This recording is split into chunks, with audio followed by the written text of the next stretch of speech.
जय हिंद जय भारत दोस्तों। और मैं आज आर चौहान केमिस्ट्री क्लासेस से भौतिक विज्ञान का पार्ट नंबर 2 लेके आया हूँ। और मैं उम्मीद करता हूँ कि मेरे प्यारे स्टूडेंट भाई बहन ठीक ठाक होंगे और आप लोग आराम से पढ़ रहे होंगे। और पढ़ाई करना आप लोगों का कर्तव्य है, मूल पथ है। और ये समझ लीजिए कि आप अगर पढ़ाई कर रहे हैं तो आप अपने माता पिता के एक अच्छे और वफादार बच्चे हैं। तो ये मेरा कर्तव्य बनता है कि अपना आप दायित्व पूरा करते रहें और सफलता जरूर मिलेगी। तो आइए देख लेते हैं। इसमें अध्याय 1 है और पार्ट 2 हम पढ़ेंगे आज। इसमें भाग फर्स्ट का क्या है कि पार्ट 2 है और पार्ट 2 को पढ़ा जाएगा। और अध्याय मैंने शुरू किया है कि वैद्युत आवेश तथा कूलाम का नियम। वैद्युत आवेश तथा कूलाम का नियम मैंने इसका अगला एपिसोड और वीडियो यूट्यूब पे, अपने यूट्यूब चैनल पे अपलोड कर दिया है।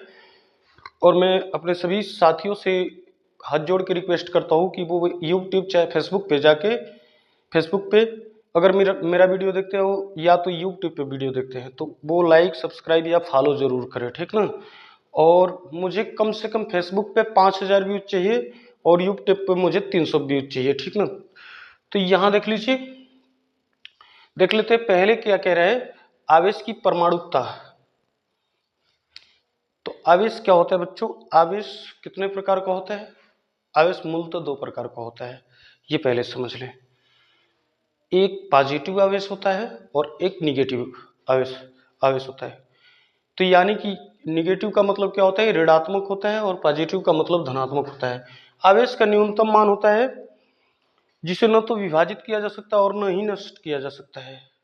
आवेश एक ऐसा उपकरण होता है बच्चों जिसका मान बहुत न्यूनतम होता है, जिसे न तो हम उत्पन्न कर सकते हैं और न ही नष्ट कर सकते हैं। क्या कर सकते हैं? जिसे न तो हम उत्पन्न कर सकते हैं और न ही नष्ट कर सकते, बस बल्कि उसको एक माध्यम से दूसरे माध्यम में तब्दील कर सकते हैं। क्या कर सकते हैं? बदल सकते हैं, परिवर्तित कर सकते हैं।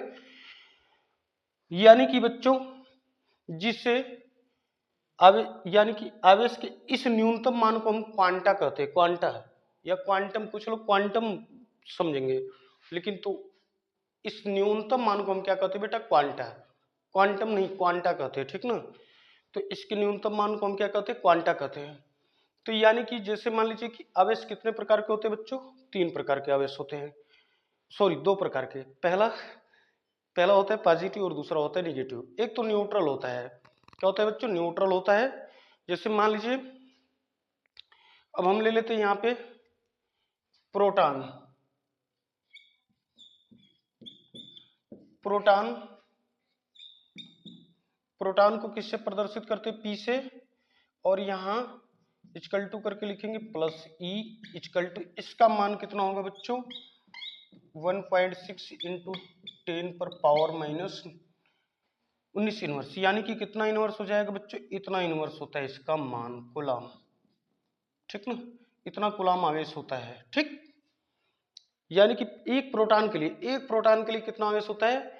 एक प्रोटॉन बराबर लिखेंगे प्लस ई का मान कितना होता है? प्लस 1.6 गुणे 10 की घात माइनस 19 कूलाम होता है। कितना होता है बच्चों?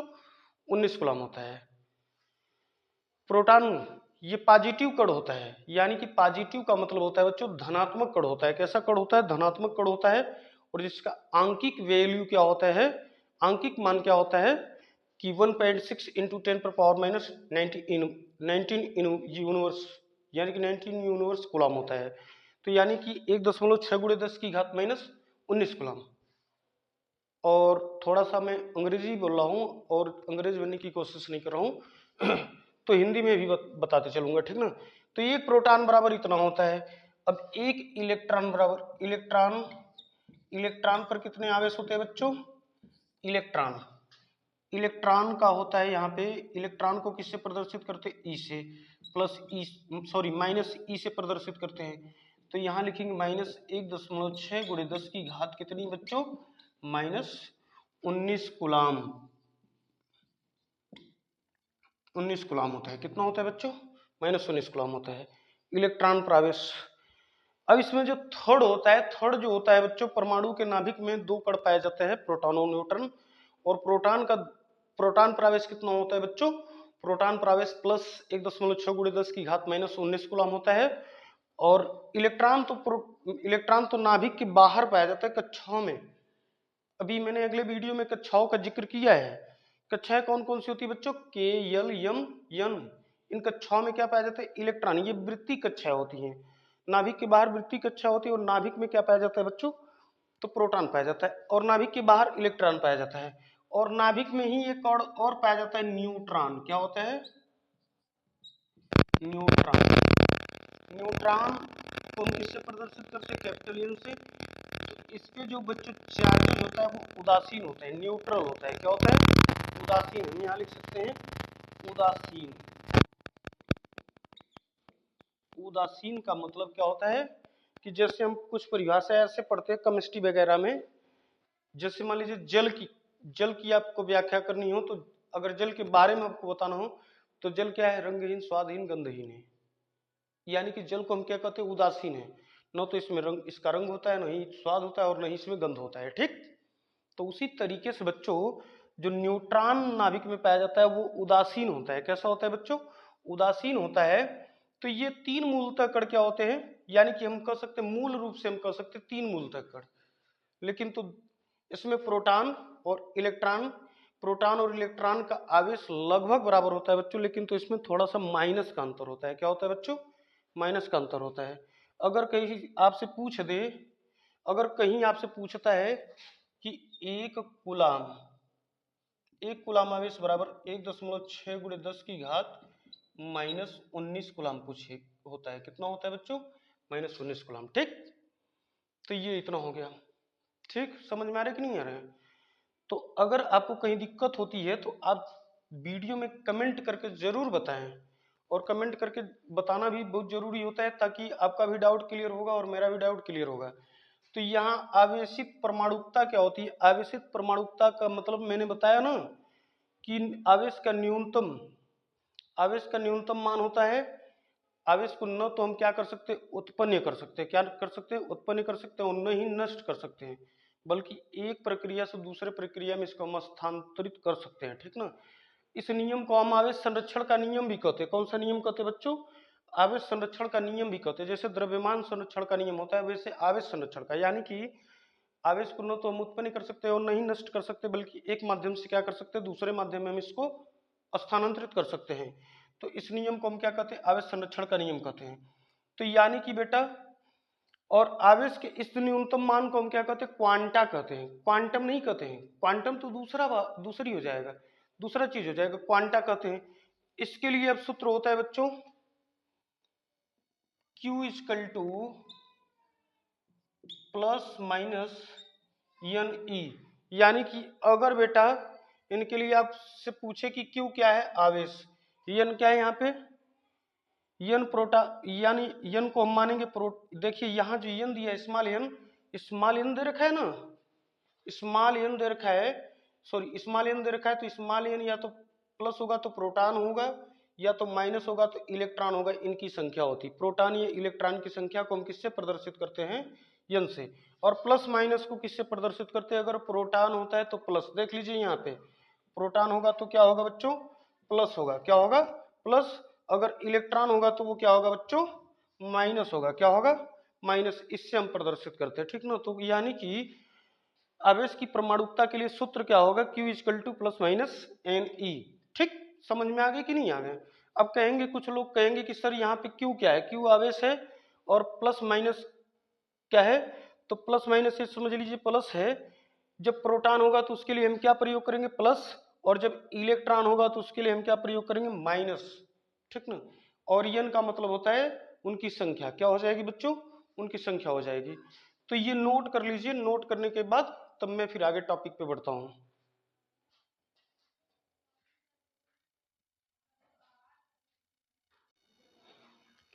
तो अब हम इसमें नेक्स्ट नियम पढ़ रहे हैं बच्चों, कूलाम का नियम। कूलाम का नियम मैंने लिखवा दिया है कि यहाँ देखिए VVI 2025 लिखवाया है। यूपी बोर्ड वाले कक्षा 12 वाले ये समझ लें कि बहुत ही इंपॉर्टेंट है आपके लिए। और ये मतलब VVI कर लीजिएगा, कूलाम का नियम। कूलाम का नियम हर वर्ष बोर्ड के पेपर में पूछा हुआ है। कूलाम का नियम क्या कहता है कि हम दो बिंदु आवेश मान लेते हैं। क्या मान लेते हैं? दो बिंदु आवेश मान लेते हैं। दो बिंदु आवेशों के बीच, देखिए यहाँ Q1 व Q2, दो बिंदु आवेशों के बीच लगने वाला बल, दो बिंदु आवेशों के बीच लगने वाला बल उनके आवेशों की मात्रा के, यानी कि उनके आवेशों की मात्राओं के गुणनफल के अनुक्रमानुपाती होता है। ये Q1 व Q2 ये आवेश हो गए, तो इनकी जो मात्राएं होंगी बच्चों, इनकी जो मात्राएं होंगी उनसे गुणा कर देंगे तो गुणनफल होता है। क्या होता है? गुणनफल, यानी कि Q1 व Q2 के गुणनफल के अनुक्रमानुपाती होगा। तथा उनके बीच की दूरी क्या है बच्चों? उनके बीच की दूरी r, देखिए यहां से a से लेके b तक की दूरी जो दे रखा है बच्चों, a से लेके b तक की दूरी जो दे रखा है वो क्या है? r, यानी कि बिंदु आवेशों के बीच की दूरी के व्युत्क्रमानुपाती होता है। क्या होता है बच्चों? व्युत्क्रमानुपाती। तो यहां लिख लीजिएगा व्युत्क्रमानुपाती, व्युत्क्रमानुपाती होता है। तो यानी कि ये व्युत्क्रमानुपाती होता है।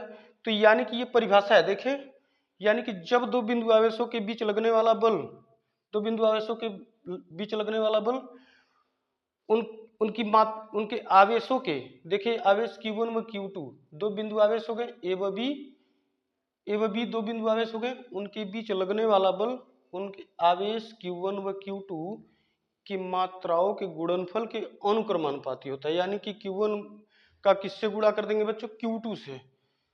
Q1 व Q2 का गुणा कर देंगे तो वो किसके अनुक्रमानुपाती हो जाएंगे? इनके आवेशों की मात्राओं के अनुक्रमानुपाती हो जाएंगे। लेकिन तो कह रहा है तथा उनके बीच, बिंदु आवेशों के बीच ए व बी के बीच की दूरी के वर्ग के व्युत्क्रमानुपाती होते हैं। यानी कि इनके बीच की दूरी क्या है? r है। इनके बीच की दूरी के वर्ग के क्या होंगे बच्चों? व्युत्क्रमानुपाती होंगे। तो यानी कि इनके बीच लगने वाला बल क्या होगा बच्चों? इनके बीच लगने वाला बल होगा F। क्या होगा? F। तो यानी कि यहाँ पे हो जाएगा बेटा, अगर फार्मूला हम सिद्ध करते, डेरिवेशन सिद्ध करते हैं, तो यहां लिखेंगे F equal to Q1 into, देखे इनके बीच की दूरी के गुणनफल के बराबर होता है, या गुणनफल के अनुक्रमानुपाती होते हैं Q1 इंटू Q2 बट्टे क्या लिखेंगे बच्चों?